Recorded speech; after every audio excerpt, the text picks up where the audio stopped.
basketball a game of giants. When he had to, he knew all the tricks.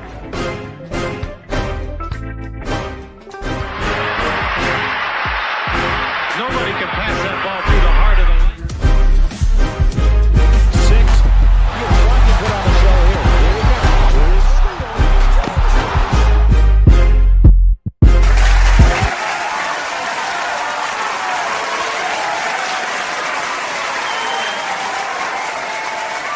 Yeah, it is showtime, boys and girls. Welcome back to Lakers Land, and you know who I got in the goddamn building. Y'all already know what time it is. Welcome back to the Lakers Land podcast, man. 7 Mitchell, I'm in the building, and I got a special guest with me because we got breaking news coming down the pipeline, Lakers Land. We got Dan, a Lakers fan, rejoining the platform. Dan, welcome back, bro. Thank you for having me, bro. Very excited to be here today. Happy holidays to you, first of all. Jesus Christ. No, you too, brother. Hey, it's been hectic, man, with all the holidays, but we almost through, bro. We almost through to the next year. The Lakers are in 5th place right now in the Western Conference, if I'm not mistaken. We lead in the division. Rob Pelinka is doing his job for once. I mean, hey, man, listen. If you're an Angelino right now, bro, the Rams 5-game winning streak. The Dodgers just re-signed Teoscar Hernandez. The Lakers are they're starting to win, and we making trades. Fam, let's go. Salute to everybody in the chat. What up, Die Hard? What's up, y'all? No doubt, man. Happy Sunday. Shout out to everyone in the live chat. Die Hard Lakers fan only. You already know how we coming today, man. Shout out to you. Big up to the Mixtape King. Happy Sunday to Seb as well. Shout out to everybody, man. Make sure y'all smash that like button. Let's get this stream out to the NBA community and Lakers Land as we get ready to rock and roll. I am 7 Mitchell. And again, I got my brother Dan, the Lakers fan, joining me. So I guess we got to really start, Dan, with the breaking news. This kind of happened maybe a couple hours ago. We kind of had things already set up for today, but the Lakers made a move. And I definitely want to get your reaction to it. So D-Lo, my man D'Angelo Russell, is gone. The Lakers made a trade acquiring Dorian Finney-Smith from the Brooklyn Nets. Dan, what's your reaction, bro? What was your reaction in real time when you heard that the Lakers made a move today? Let's start there. Bro, well, first of all, thanks for having me, bro. Always an honor to be here. Everybody, if you guys haven't subbed to your boy, go check out my guy, Lakers Land. Quick little plug. Make sure you guys sub and hit the like button. My reaction, bro, I was laying in bed, right? It was a lazy morning. I was laying in bed. My dogs just woke me up. I was tweeting some stats for Max Christie and how great he's looked, and Austin Reeves, how he's looked at the point guard, and then bam, just like that, Shams Charania woke me up, man, with one swift trade. I literally hopped out of my bed like a meme, bro. I just hopped up, and I was like, I couldn't believe it, bro. I started jumping around. I was excited because 2 things happened today, man. A trade. I'm gonna let you break it down, but 2 things happened today, and it solidified us, I think, as a Western Conference competitor, and just super excited, man. I'm over the top right now. I know the chat is too. I know you guys are too, chat.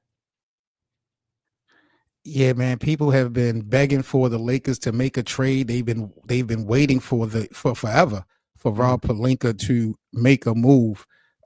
In your eyes, Dan, was this a win for the Lakers? It was a major win. If I have to give it a grade, I'm giving it an A, double plus on that A, man. Let me tell you why, for multiple reasons. Reason number 1, we got rid of D'Angelo Russell. I know there's some fans of D-Lo, and rightfully so. He's a good guy. He's not a bad guy. And he's got a skill set. I mean, he's definitely a solid 3-point shooter. I know you're a fan, right? My guy, so I can't wait to hear your take on it, 7 Mitchell. Mm-hmm. But you know it. The thing I didn't like about D'Angelo Russell starting this season was his body language. I mentioned he would get traded. It was my prediction. Shout out to Die Hard for posting my prediction over there on Hot Takes. But I knew he wouldn't get past the trade deadline because his body language was just off. And if the Lakers were going to be serious about competing for a title, we can't have any of that here on this roster. And it's nothing personal with D'Lo, but the body language, you can't come in here. Even last game, you hear Stu Land say, He just turned over the ball carelessly with that little crossover he had. Yeah. First possession. And that's the problem I had with D'Lo, was just his body language, and I feel like that rubbed off on the team sometimes. And so, remember the Golden State Warrior game we just played on Christmas Day? D'Lo was not a part of that. And I think the Lakers front office was finally felt comfortable enough to trade him away, getting back a backup guard like Shake Milton to fill in the shoes. Man, I think we did a great job. Exceptional all the way around.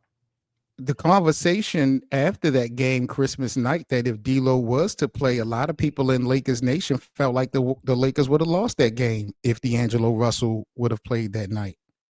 Yeah. I like D'Lo. Well, let me ask you this. How do you feel about the trade, Seven Mitchell? How do you feel about it? Oh, I don't like it, y'all. I don't like it. I'm sorry. No. This was the wrong trade, Dan. I'm telling you. No. Listen, Why? now I this is my problem with the trade. Let me break it down. First of all, Dorian Finney-Smith, I believe, is going to be a good addition to this team, being the wing player that he is, the presence what he brings to the table. Absolutely. Everything that you mentioned was absolutely right. My problem, the thing that really concerns me the most, and I've been saying this for the beginning of the season, I am not sold on Austin Reeves being my primary playmaker. Yes, he can play point guard. Yes, he has playmaking ability. But I feel like Austin Reeves playing the designated point guard is taking away what he has brought to this team for the last 3 to 4 years. Now he's playing well. I'm just not sold, man. I got to see it to believe it. And when I found out that this trade happened, I would have felt much better if it was Rui instead of D'Lo. I know everybody been out on D'Lo. I know D'Lo has probably had maybe one of his worst statistical years in his career, but I just I'm still not sold that we have a primary ball handler, and we still have this need for a big. So we're still not done, but okay. But I just feel like it was the wrong move. I don't like this trade, Dan. I'm giving it a thumbs down. No way. Oh my goodness. You're the first one, man. You're the first one I've encountered today that doesn't like this trade. But usually it makes sense, because usually people that like D'Lo and still had hopes for him won't like this trade, right? Usually. But D'Lo, I think if you're a D'Lo fan, you have to like this trade. For one, you're sending him somewhere where he's going to have a bigger role. He's going to be able to hopefully carve out a career for himself in the long term with the Nets. And, because I hope he gets an extension. And at the same time, he just wasn't the player for us, man. We gave him 2 go-arounds in the playoffs, and he kept having those games that just were unacceptable, man. Those games where this is where I always go at, Dan, when we talk about D'Lo in the playoffs with the Lakers. We've only had the matchups versus the Denver Nuggets. That's what we're going off of. And I'm just like, man, is D'Lo really a guy who doesn't show up in April and in May, or is it just the Denver Nuggets matchup that, we've seen him come up short? I'm not sure what type of postseason player D'Angelo Russell is, and I was willing to give him another opportunity, because I felt like last season, if it wasn't for the player D'Lo, the Lakers might not even have been in the playoffs last year. People just quick to forget that. No, you know what? I think D'Lo should have been traded last season, to be honest with you. I think the reason it didn't happen was because of his play. And he was sensational from December all the way to March, right? And we needed him the most, he took off his Superman cape and he regressed, in my opinion. And I think even though we only faced off versus Denver, we got eliminated twice. I wasn't even impressed with him he had a couple of good games in the Memphis Grizzlies series, right? Most notably the one where he helped close the series here at home a couple years ago. And he also had a very decent, very mid series versus the Warriors. One thing I can look at, looking back on those playoff series, is that Rui actually, to me, impressed me more in the postseason during that first stretch when we first acquired him from the Wizards than D'Lo did. I agree. So, because to me, Rui hasn't really lived up to that hype since we acquired him yet. Now, why I love this trade for us, for multiple reasons, man. This league has been a wings league for years, and for years we've been searching for a 3-and-D guy. We got him finally, man. Because look, we had Rui, who's all offense, part-time defender, but mostly offense, and now we had what's his name, Vando, who's full-time defense. He's not very offensive. Now we get to meet in the middle. We get the piece that can do both for us on the court. And he will be closing games at times. And if So- I'm not mistaken, Dorian's shooting, 48% from the three? He's 43.5% from beyond the arc, which I believe is a career high for him. So that is amazing, man. That's an amazing get. But I will say this. I respect your opinion on the D-Lo thing. I just don't think he was a good fit here for us, here. And I'm not mad at that. Yeah, I'm not mad at that. There's players that are made for the limelight. Guys like Malik Monk who have came through here and have tremendous seasons. And then there's players that I just think are better suited for a team like Brooklyn, who doesn't have too much pressure and they could just play at their own pace, at their own level, and do what they do best. So very happy, man. Very happy with this trade. What's your thoughts on Austin Reeves being our primary ball handler, our facilitator? How much faith do you have in Austin Reeves being that floor general for this team?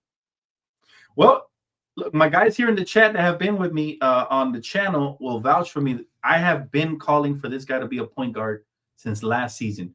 And matter of fact, yeah, I called for Max Christie, Austin Reeves backcourt last year when we had Darvin Ham, because I didn't like the D-Lo Austin Reeves backcourt. I just didn't since last season. I just felt like defensively they were getting cooked. Now we have a balance of defense and offense. You see, Austin Reeves, one thing he needed to improve on this season was his ball handling. He's did that. He's done that. He's improved his ball handling this year. Yes, he still turns over the ball sometimes, but so does LeBron, right? It happens when you have a heavy ball handling usage. It's going to happen. That's right. But he did have 16 assists last game, and then the one before that, he had double digits assists as well. I believe it was 11. He's proven that he can be the point guard, and he's proving me right. I mentioned this last year. Everybody here can vouch for me. So I'm happy that he's proving me right, because Austin Reeves, to me, in a positionless league, can be whatever you want him to be. He could be the one or the two. It is a combo guard league. Point guards today aren't really point guards. They're scoring guards anyways, right? That's true. That's true. What would you say, Dan, is the biggest impression you've had, the biggest surprise that Austin Reeves have put upon you within these first couple months of the season? What's the biggest thing that you've been impressed with when it comes to AR?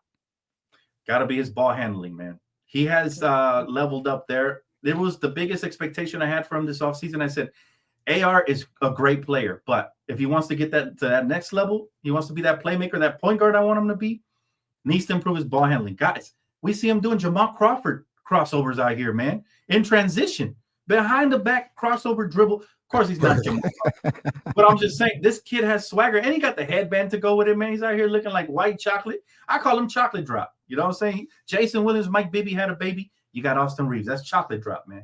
But I'll tell you, I love everything he's done this year to improve.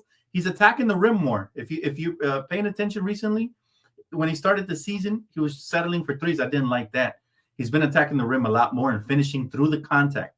That's another thing that has impressed me. But his ball handling is going to lead to better playmaking and better scoring. I love it. Dope. So just to lay it out for everybody, this full trade for Dorian Finney-Smith included the Brooklyn Nets receiving D'Angelo Russell along with Maxwell Lewis, as well as 3 second-round picks for Dorian Finney-Smith and Shake Milton. When you look at the complete package with the 3 second rounds included, I know Brooklyn was initially trying to get a first round. Do you feel like the Lakers gave up too much capital for this move? I don't feel like we gave up enough, if I'm being honest with you. I feel like Rob Pelinka could have threw in an extra piece. We could have threw in Jalen Hood-Shafino or something to make him happy, because we literally made off like bandits. We get Dorian Finney-Smith, who I do believe is worth a protected first-round pick, not unprotected. Protected first-round pick. We get them for 3 second-round picks. The Lakers can buy those, man. We've done it in the past, right? We bought the Max Christie second-round draft pick because we like Max Christie out of Michigan. And on top of that, we've made a killing off of undrafted talent, so I have no problem with us trading second-round picks. First-round picks have a lot of value. I always tell my fellow Laker fans, my family, I tell them, hey, first-round picks, we can't just throw them away, because a lot of people wanted to go ahead and flip our first-round picks for these type of players. But I keep saying it. We got to put some sort of protection on them. They're very valued, and I think this trade shows you how valued first-round picks are. The fact that we didn't have to give up one, and we got 2 good role players, not one, guys. Make no mistake, I really like Shake Milton since he was his Detroit Piston days, man. Even playing in Philly last year, the guy can handle the rock. He can play, make a little bit. He can score, and he's also shooting at a high clip. I think he shoots 38% from beyond the arc. So we got 2 really good role players on this team that are going to come in, and I think they're going to make an impact day one. There was a deal to be made with these two teams that involved Sharp instead of Shake Milton. I have to go back and look at that actual deal, what was included in that one. But, we needed a move. We needed some move. We're going to talk about a little bit later here on the podcast how this addition to Dorian Finney-Smith affects the other players for the Los Angeles Lakers. We're going to lock into that here on the Lakers Land Show. Seven Mitchell, Dan, the Lakers fan. We're in the damn building on this Sunday afternoon, man. Shout out to everyone in the live chat. Big up to Lakers Land, period, man. Make sure y'all smash that like button. If you guys are new to the platform, do us a huge favor and subscribe to the channel. Make sure you guys show love to my brother Dan, a Lakers fan, as well on all social media platforms as we ready to jumpstart things into our new year. Dan, once again, bro, appreciate you joining me this afternoon. My pleasure, brother. Anytime. My pleasure. I wanted to talk about, bro, next. We'll get back into this trade, but I wanted to do a little rookie rollout. I wanted to kind of break down and evaluate our two guys, Dalton Connect and Bronny James, so far that we're now about 2 months into the regular season. I want to get your impressions, what your thoughts are on the growth and development so far from Bronny and Dalton Connect. Let's start with Bronny James. He has now went down to the G League. He's had some pretty decent performances in the G League. He's been looking pretty impressive. I'm looking at his last 7 games. Bronny has went 23-9-5, 15-7-7, 6-4-7, 16-4-5, 16-4-5, 33-2, 16-4-2. Is it time to put some respect on Bronny James' name? I'll tell you what, I never put any disrespect on Bronny James' name. I thought people overreacted about a late second round pick, which I was completely fine with him being drafted there. Now, if he would have been the first round pick, then all the outrage and all the Nepo baby crap and all that, then it would have had some merit to it. But I'm glad the Lakers didn't put that type of pressure on Bronny. Second round pick, he's right where he should be. You might argue he's ahead of the development curve because Jalen Hurts-Pino looks like he should be more in the G League than Bronny right now. However, we don't want to get ahead of ourselves because Bronny hasn't proven anything yet till he starts putting up these type of numbers or anything even half of that in the league, in the actual league, right? But it's a good start. I'm rooting for the kid. I think he's got potential. I always said Iman Shumpert is my ceiling for him. If he can become that type of 3-and-D type of defensive player who can slash, I'd be very happy with it. Maybe a poor man's version, but hey, I think he's proven to a lot of haters out there that he has professional level talent, right? At the very least. So I'm glad he's getting more comfortable. And also, people lost track of the fact that he had surgery, guys. He came from major open heart surgery, I believe it was, right? If I'm not mistaken. Yep. And that takes time to get over. I mean, you got to get over your fears. Your heart collapse at any time. That's a fear in itself. People, he's talked about it before. He's went through a lot of psyche stuff. And so, got to give him credit because he could easily live up to the or live down to the negative expectations and just say, you know what, I'm a millionaire. I don't have to play ball. I don't have to pursue, what I'm saying, and just mail it in. But look, he's pursuing his dream. To me, that's an inspiration in spite of coming from a billionaire household. No, you're absolutely right. And they talked about, Bronny James. He was honest and transparent earlier this week. He talked about his mental health and how he's still struggling to deal with, recovering and recuperating from the cardiac arrest, but how grateful he is to just be playing in the league. Let me ask you this though, Dan, because last week versus Detroit, before the game, the Lakers had called up Bronny James for whatever reason, I'm not sure. Ultimately, just this season, do you foresee it being beneficial for Bronny to come back up and play in the regular rotation for X amount of minutes? Or do you think that it's more beneficial for Bronny to stay in the G League for the duration of that stretch? How does that work out in your opinion? Well, I'm a proponent of, and great question, by the way, I'm a proponent of equal opportunity. So what I mean by this is Quincy Oliveri, he was balling out in the G League. We only gave him one shot. We only gave him one shot to shine. I think he deserves more shots to shine. But so does Bronny. Bronny's been balling out in the G League. I would like to see him get called up and them try to capitalize on his momentum, right? Especially if we're ever blowing out a team, which hasn't been a theme lately, which is probably why you haven't seen him. But the fact that the Lakers have had him there and ready to go, I think any day now we anticipate if we can blow out a team, or if we even lose them to a team by a lot, you're going to see Bronny James take the court and actually try to get some minutes. Because I think JJ, one thing he has done is given a lot of different players opportunities. Early on, Max Christie was struggling. Now you see the opportunities that are before him. So Gabe Vincent the same way, giving Gabe some opportunities. Yep. Yes, and that's one thing I love about a coach, because I that's one criticism I had with Darvin, was that sometimes a player would be balling out and he would be yanked out of the rotation randomly. So I never liked that at all. And so I need to see more of that from JJ. And yes, I would like to see Bronny get some opportunities. Why not? When we look at the other rookie that we have, Mr. Dalton Connect, a guy who everyone feels like was a steal in the draft at 17. He exceeded expectations.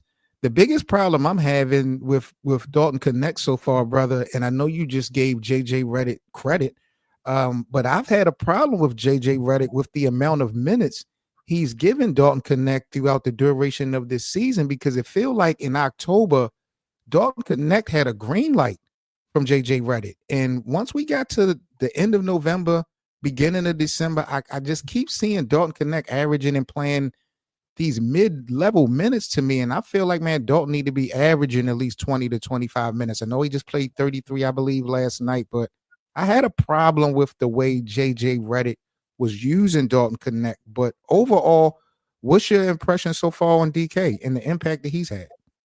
I love Dalton Connect, man. He has impressed me tremendously. I think he might be, him and Jared McCain might be the top two players in this draft when it's all said and done.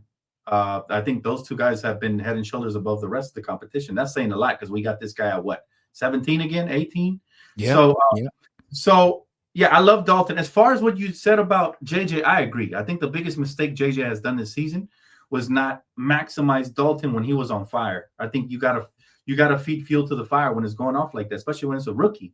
And I think he stunted his growth just a little bit by relegating him back to the bench and playing him less than 25 minutes per night, especially when we've been injured. And I'm definitely not a fan of JJ Redick's 9-man rotation.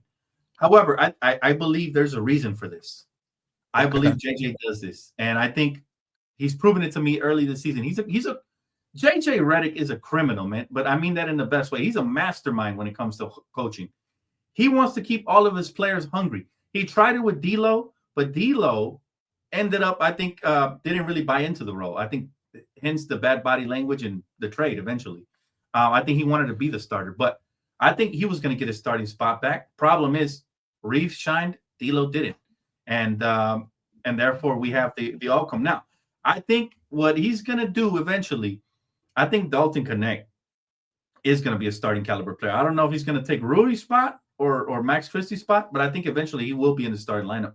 I don't know if that's this season or next year, but I think he's trying to keep everybody hungry. And remember, Max Christie early in the season was being benched and put away, wasn't even playing some games. And it didn't make sense to us, because we were like, wait a minute. They were raving about him during the offseason. But I think it was during that stretch when he had that funk. And it's almost to make these guys work harder, get back in the gym, and do everything they can to maximize their playing time. And I think eventually we will see 25 minutes plus for Dalton Connect at some point. I see it. Yeah, man. I've been impressed for the most part with Dalton Connect, man. His conviction, his guts. He's been showing it from day one. And like I said, I know he's a liability on defense, but I feel like everything, when you playing the game of basketball, everything can't be improved by just watching film. You have to really get out there in real time and experience things firsthand. And I think, even though Dalton has had his moments of struggling shooting, and like I said, he is a defensive liability, you got to keep him out there and just let him feel his way. Like you said, he's a rookie. He's exceeded so much expectation. I would have never in a million years, Dan, thought that we would have had a player that was on the same team as a LeBron James and an Anthony Davis be considered for like a rookie of the year. I've never would have imagined that. So it just goes to show the potential and the upside that Dalton has. But, I just question what JJ Redick has ultimately been doing. But like you alluded to, bro, our roster is not full. We've had issues with availability all season. So, you got to try to give JJ a pass because he don't have a whole lot to work with. But yeah, overall, man, I have been impressed with Dalton, and I feel like Bronny is coming into his own, and his confidence is definitely building for sure. Yeah, hey, Dalton is he's that guy, man. He's gonna be, I believe, throughout his career. I can say this wholeheartedly, man, just based on the little sample that I've seen. I think he's gonna be an 18 plus point per game scorer throughout his career if he ever gets that opportunity to shine, man, and to be able to continue to develop, because he's not just a shooter. He can put the ball on the floor. He can attack the rim. He's underrated as far as his size and athleticism goes for the position. Yeah. Is really good. At 6'7", shooting guard, small forward, really good, man. So I wouldn't mind him starting, but right now the job that Max Christie has done has been second to none. I can't argue that. And therefore, I'm all about the team first, even though I do have favorites on the roster. But if we became better by benching Austin Reeves, I would be in favor of that. So I do believe JJ, there's a method to his madness, and he's trying to really carve out the hunger in these young guys. And you see it has paid off tremendously for Max, because Max looked like he didn't belong early in the season, and now look at him, right? Yeah. And I think a lot of that had to do with the fact that he put him away for a bit. So I think we're going to see something similar with Dalton. We're going to see another flurry of games where we start having that discussion to start him again. I think we'll see it. No doubt, no doubt. This is the Lakers Land Show. Seven Mitchell and Dan, the Lakers fan. We are in the building, y'all. Happy Sunday. We rocking and rolling, man, talking about our Los Angeles Lakers. So, Dan, I got a trick question for you. This is also for everyone in the live chat right now. Who would you say is more valuable to the Lakers? I know who's better. We know who's better between these two individuals. I know who would you say is more valuable to the Lakers' future? Anthony Davis or Dalton Connect? Oh, I did not know where you were going. I thought you were going to say Austin. He hit me with a curveball. For the Lakers' future? For the Lakers' future, Anthony Davis or Dalton Connect? Who do you feel is more valuable? It's going to be controversial because we all love Dalton. He's the new favorite toy. But it's AD. It's AD. Look, okay. We're talking about a player that has MVP caliber magnitude. He's very valuable for the Lakers' future, whether we hold on to him at post LeBron or end up trading him or extend him or whatever. He's very valuable. And as much as I like Dalton, he still has to prove himself to be even an all-star before he's even a superstar, the magnitude of what AD is. So for the future, you could argue that DK, but I'll say currently right now, it got to be, we still have AD still in the prime of his career. We can't argue that. And so it's going to be very important to see what we do with him moving forward in the future. Although I love Dalton, and I think he might have a brighter future moving forward. But that wasn't the question, right? You say who was more important. And I think whatever AD decides to do moving forward is going to be supremely important, especially post the LeBron James era. So yeah, I'll say AD. And this is why I bring that question up to, because on face value it seems silly, but when you think about it, Anthony Davis, I'm still not sold that he's a leader. And like Dan alluded to, I'm not sure what type of move or decision or mindset he's going to have once LeBron James moves. I don't know if AD is going to be satisfied in Los Angeles, if he's going to want to move on. And I don't know how much of a window he has in his prime. And I feel like ultimately when you're talking about the future of this ball club, Dalton Connect, the way he's progressing, is going to have a lot of impact on the success of this team if they are going to be successful. So even though AD right now is the most valuable and he's the cornerstone, I think we still got to put a little bit of respect on guys named like a Dalton Connect. And I know you brought up Austin Reeves as well. We got the two coldest white boys in Southern California right now, man. The two and coldest, they kicking butt. They're awesome. I wouldn't even be shocked if that could be a backcourt of the future. But I like what Max Christie and Austin are doing right now, man. I cannot emphasize enough. My comparison, since the moment I saw Max Christie play live in person and I saw his athleticism and the ability to jump out the gym, not to mention I saw him clamp up Trae Young once upon a time in his rookie season live. So what I said, he's the next Tony Allen, man, and he's living up to that right now. I think he has that type of potential defensively and maybe even better offensively. We'll see, TBD. But I love this team and the way we have constructed it now after this trade. I know I saw somebody was disgruntled earlier in your chat, bro, They were mad. They said, how come we're trading all-star potential players for role players? Let me answer that question real quick, because we are here to win now. We're not here for stats, player fans. We're here to win right now. And that is why we made this trade. LeBron's about to turn 40 tomorrow. So early happy birthday for him. But we need to get players that are interchangeable and they have a high usage rate, especially for the playoffs. And I freaking love it, man. I freaking love the trade and the team, the way we are now. I agree 100%. 100%. Shout out again to everyone in the live chat, man. Appreciate you guys and all of y'all interaction this afternoon. Definitely appreciate it. Big up to the Dan, the Lakers fan family for pulling up and coming through for today's part. Let's get into the next topic, Dan. Let's keep this thing rolling. One question for every NBA team. We're going to keep it brief.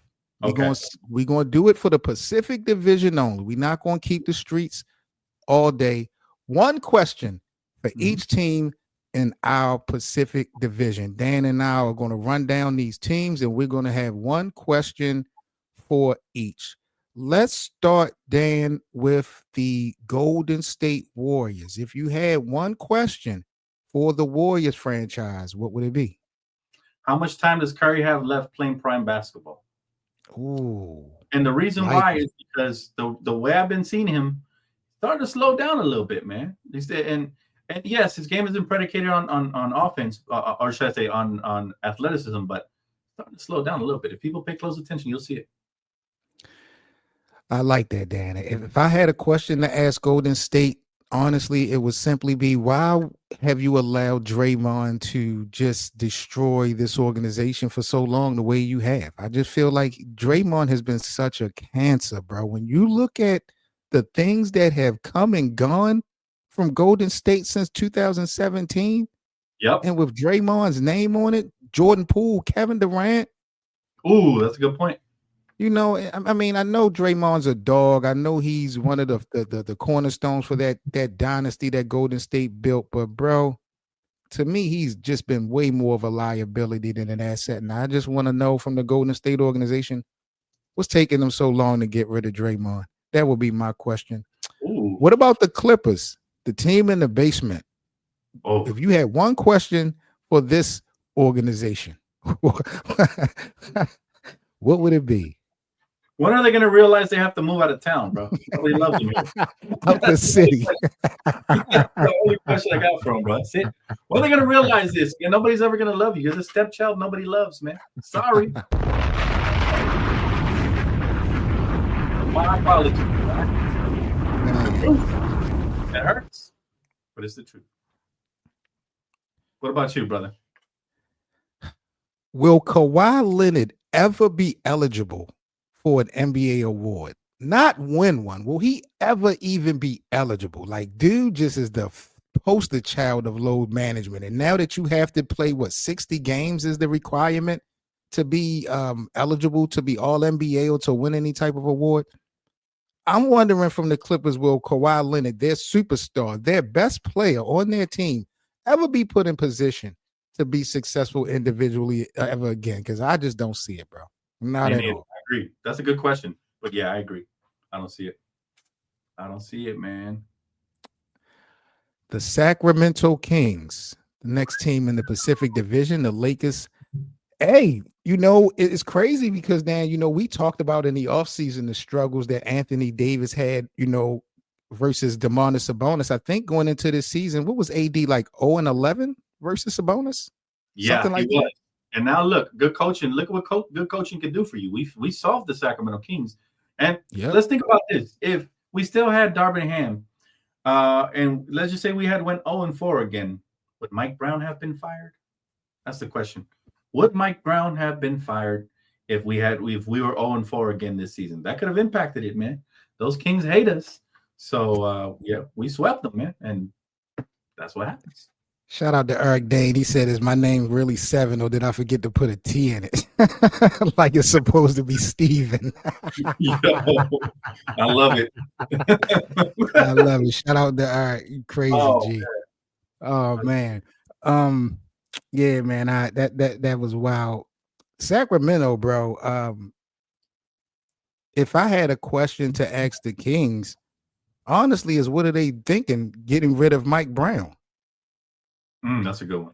Yep. I know Sacramento has struggled this season, but Mike Brown really helped turn this organization around. We were looking at the Kings, I believe, won the Pacific Division 2 years ago under Mike Brown, if I'm not mistaken. Yeah, it's not warranted, bro. The firing wasn't warranted, and I don't think there was enough outrage like it is whenever the Lakers fire a coach, because they didn't even have the face-to-face conversation with him. They hit him with a phone call, man. Yeah. Nah, bro. I agree with you. He did not deserve to be fired. Agreed. How much do you think De'Aaron Fox, in the story about him not being happy, how much do you think that had a part to play in this firing of Mike Brown in Sacramento? Yeah, you know what? De'Aaron Fox, there was a viral clip going out there where he had a smirk out there. They asked him like a question about his coach. So it does seem like he might have had something to do with it, for surely. But you know what? At the end of the day, it's the front office's decision, and I feel like the front office is always looking for a scapegoat. Right. Yeah. All right. Next team on our Pacific Division, the Phoenix Suns. Dan, if you had one question for the Phoenix Suns organization, what would it be? Well,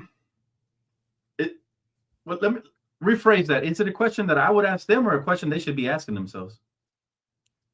We could do it either way you want. All right. Question they should be asking themselves is, who, and excuse my French here, but who in the fuck thought that Devin Booker was the next Kobe Bryant? Talk about it. He's far from it. Do you see the Hall of Fame level talent he's got on his team and still not able to elevate them? They got swept last season. I don't want to hear no excuses. Devin Booker, to me, and I've always said it, and people thought I was crazy for saying this, he's a lot closer to Michael Redd than he is Kobe Bryant. So I listen, Devin Booker, very good shooter, but don't double team him, fam. That's all I got. Don't double team him. You know what I'm saying? Phoenix is a joke to me. And, you know, I do have a level of respect for some of those guys, Kevin Durant included. But my question to Phoenix is, who the hell is your leader?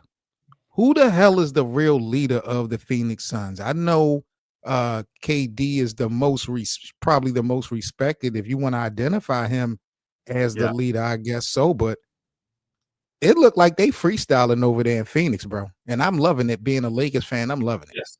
Mm-hmm. We love drinking the tears of Phoenix Suns fans, man. Exactly. Because they're always talking crazy like they did something, man. Listen, all we got to say is, where's your rings at, Phoenix? Don't talk to us, man. Word. Agreed.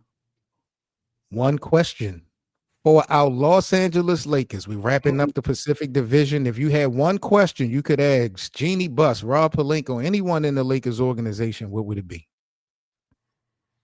Oh, man. When are they going to call your boy up, man? When are they going to call me up and have me come work for the Lakers? No, I'm just playing. No, I like that. I co-sign that. Word. No, real talk.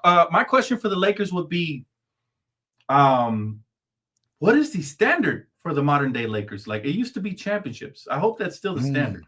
You know what I mean? Like, what is the new modern day standard? Are we still upholding this team by that standard? Because if we are, then we got some work to do. Let's go get that big man. But if we're not, then they'll be happy just by selling tickets, right? What is the golden standard for the Lakers? No, I like that. I like that. And it's crazy because at the beginning of the year, Dan, I felt like I was identifying a 2-on-2 that was going on behind the scenes in LeBron and AD versus Rob Pelinka and Jeannie Buss. I felt like this was a 2-on-2 that was happening behind the scenes because it seemed like LeBron and AD, of course, wants to win now.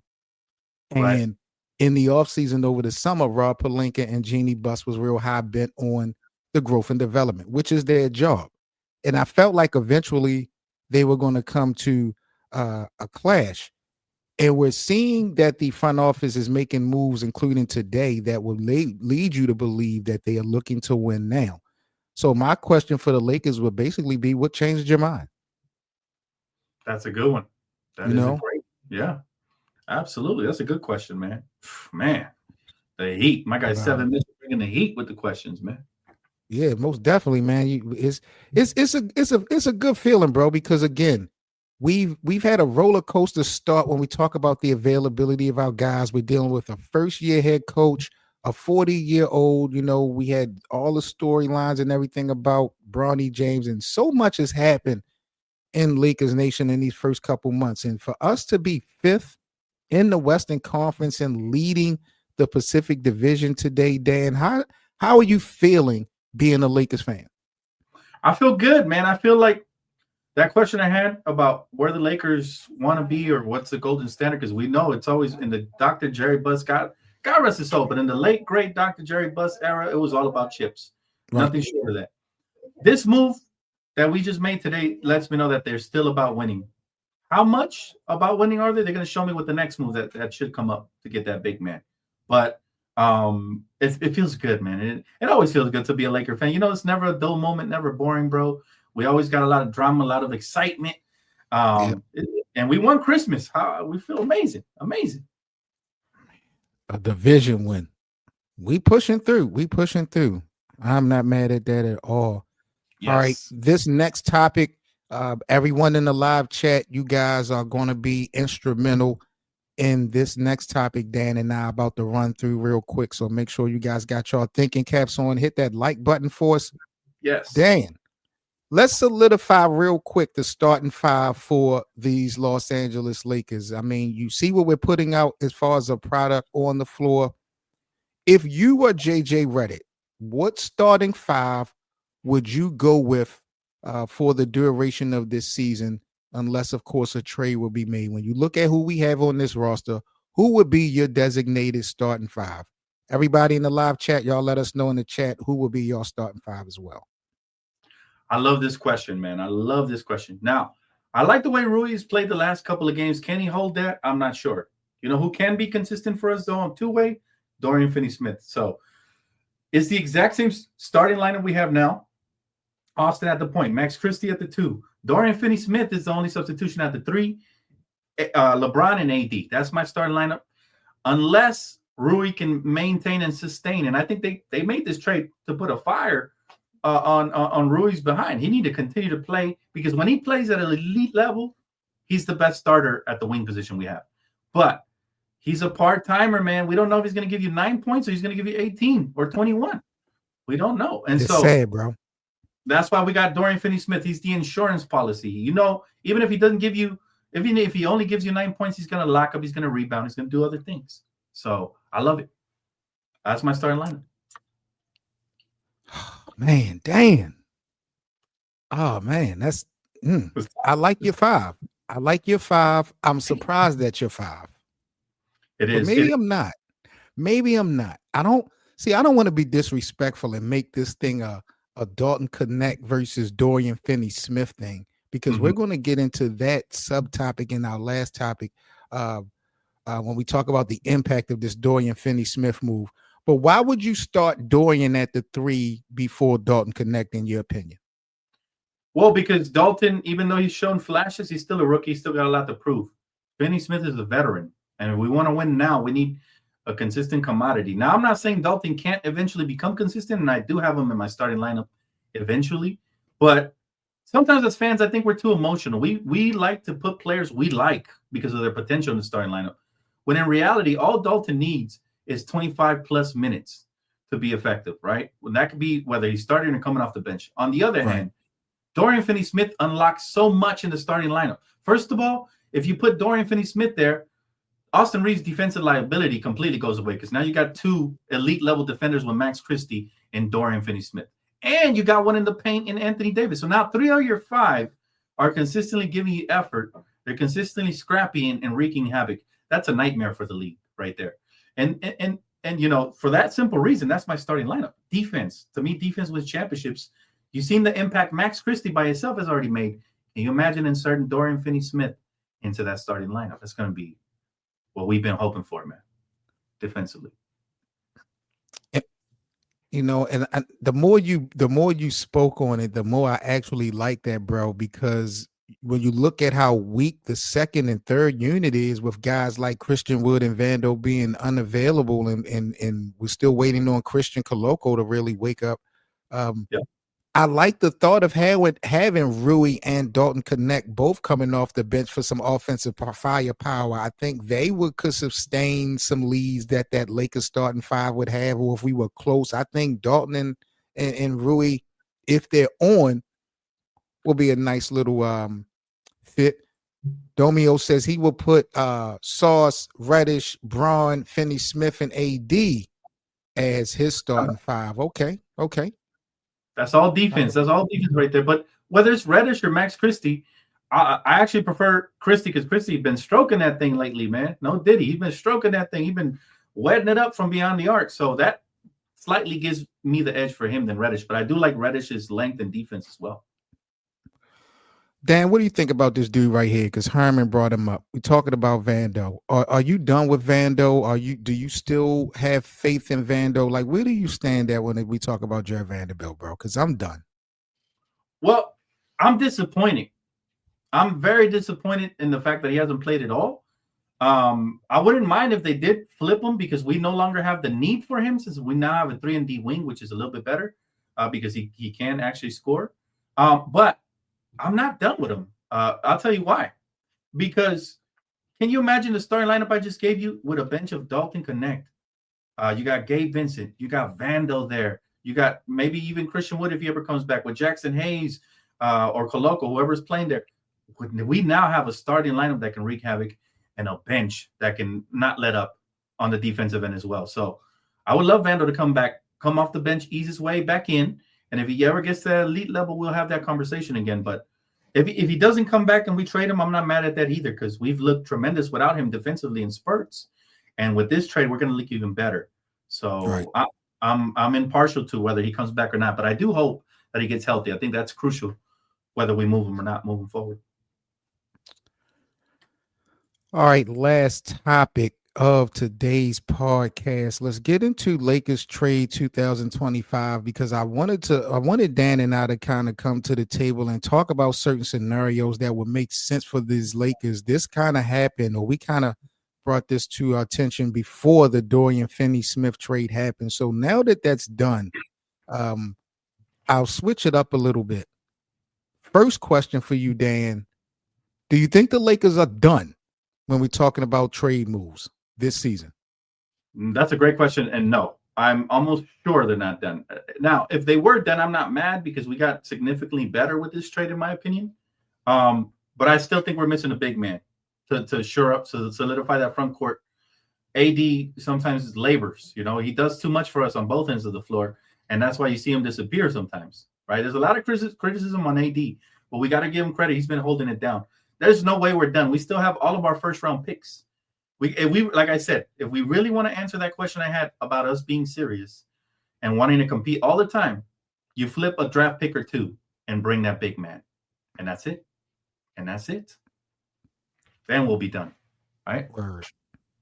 B Knox in the building says, Dan, should we go after a big or a star? Good question. Benaya, one of my favorite subscribers. Thank you so much for being here. She said, so I would go for a big. We have plenty of stars. If you look at the modern NBA blueprint for winning a chip, you need at least 2 stars. We got those. So we're there when it comes to stars. Now, if we do get a star, I'm not arguing it, but we desperately been needing a big for years. And one that is reliable and can hold his own versus players the likes of Jokic.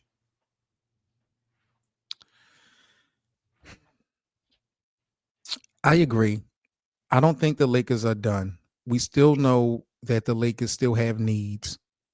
I'm watching guys like Gabe Vincent come into his own as of late, and I get partially happy, but it's for different reasons because some people are looking at Gabe Vincent's improvement and feel like it's going to be instrumental for our team. I'm looking at it as audition footage, bro. I'm hoping that he continues to play well for the audition of being traded. I've really been focused in on this trade for him, for Jonas Valanciunas from the Washington Wizards.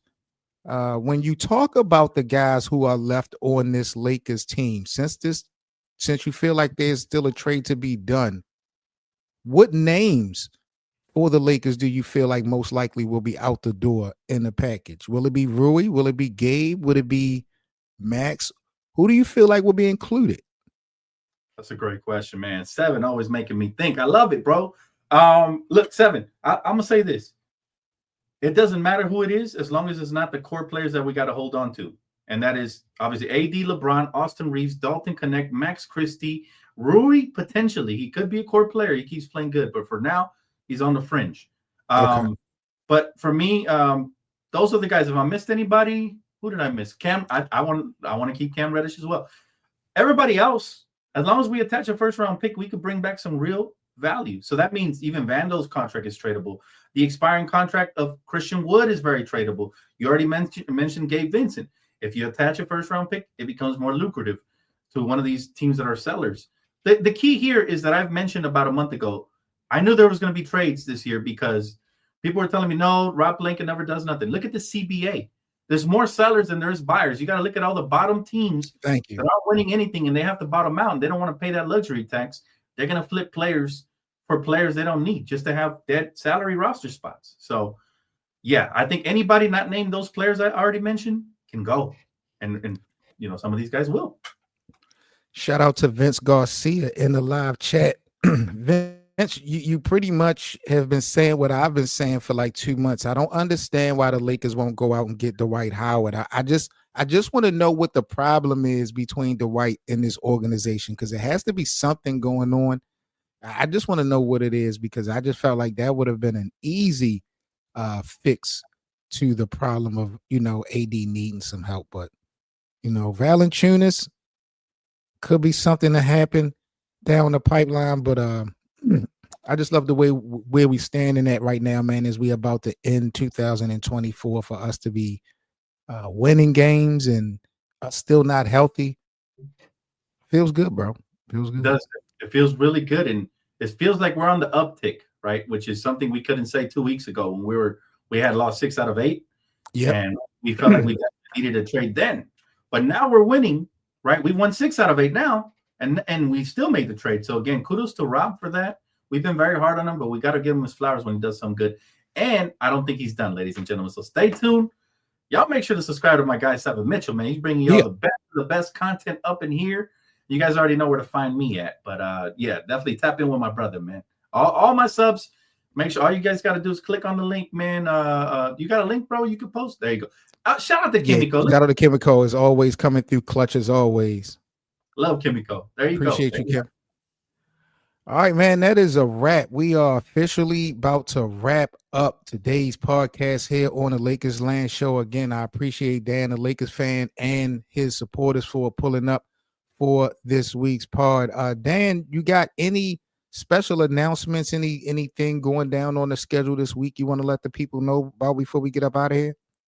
Well, I got a brand new podcast with ex-Laker Stanley Johnson. So if you guys want to check that out, it's currently on my platform right now. We dropped episode 1 last week, and we might drop another episode at some point in the New Year's. So just trying to get the schedules aligned with him. He's a very busy guy, but I'm going to hit his line soon and see if we can get episode 2 going. Make sure you guys tap in for that. Stanley Johnson, former Detroit Piston, but most notably, former Laker, man. You guys want to hear the inside of a former NBA player on everything, all things Lakers and NBA? Tap in with your boy, man. This guy right here is about his business. Non-stop motivation, inspiration. Dan got it. Y'all already know. He is the truth. Dan, brother, as always, bro, I appreciate you, and thank you so much, man, for pulling up this afternoon, man. Absolute pleasure. Thank you, man. And subscribe to this channel, guys. Subscribe to my guy's channel. Appreciate everybody that pulled up to the Lakers Land Show, man. This is our first year, officially our first year. So I'm just trying to get some things built into rotation. So I'm definitely out here trying to work for you guys. And we're going to be talking so much more about the shit that's happening with the Lakers here in Lakers Land. So make sure, again, you guys smash that like button for us so we can get this out to the NBA community and subscribe to the channel. We're also on playback as well for live VIP watch party games along with Dan, the Lakers fan. If you guys want to come on over to the Lakers Land Show on playback and join our room as well, I would definitely appreciate that support. I am signing off. Y'all stay safe. Happy New Year. And Dan, I'll catch you in January, bro. You already know. Yes, sir, brother. Happy New Year. And Happy New Year to everybody in the chat. Love y'all, man. Have a good one. Peace, everybody. For all the latest news and debates on the Los Angeles Lakers, be sure to subscribe here to the Lakers Land platform with Seven, Mitchell, BA, and Hank. Also, don't forget to check out our playback room for our free VIP watch parties to all our Lakers games and, of course, the live Lakerland podcast. That's playback.tv/LakersLand.